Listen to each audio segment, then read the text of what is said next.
எல்லோரும் விருப்பப்பட்டு தானே சிபிஎஸ்சி பள்ளிக்கு போகிறாங்க. ஏன் போகிறாங்க? இதெல்லாம் மாநில பாடத்திட்டத்தில் நடத்தப்பட்டிருந்த பள்ளிகளெல்லாம் சிபிஎஸ்சிக்கு சென்று கொண்டிருப்பதுக்கு காரணம் என்னென்னா, மாநில அரசு பள்ளிகளுடைய பாடத்திட்டமானது மோசமாக இருக்கிறது, கல்வி முறை மோசமாக இருக்கிறது பார்க்கிறோம் நாம்.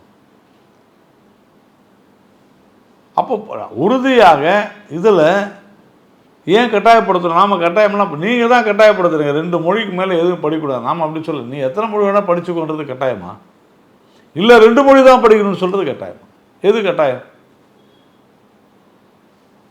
நாம் அதைத்தான். ஏன் நீங்கள் அரசு ஏழை கிராமப்புற அரசு பள்ளி மாணவர்களை கட்டாயப்படுத்துகிறீர்கள் 2 மொழிக்கு மேலே கற்காதே அப்படின்னு? ஒன்று நீங்கள் அங்கே எங்கன்னா போய் படிச்சுங்க. இதெல்லாம் நடக்கிற காரியமா? பள்ளிகளில் உங்களால் கற்பிக்க முடியாது, அவர்கள் வெளியே சென்று இப்படி கற்றுக்கொள்வார்கள்.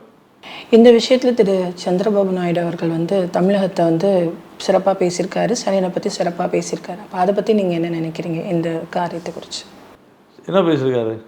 தமிழ்நாடு இந்த இந்தி திணிப்பை அங்கீகரிக்கலை, ஆங்கிலத்தில் அவங்க கவனம் செலுத்தின. சந்திரபாபு நாயுடு சொன்னது தப்பா. அவர் டீலிமிட்டேஷன் பேசினார், அதுக்கப்புறமா எஜுகேஷன் பேசினார்.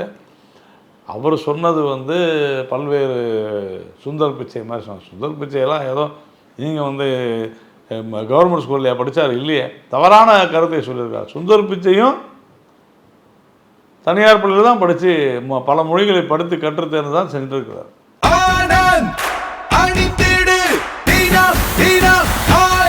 ஆனந்த், ஒரு சுகமான உள்ளாடை.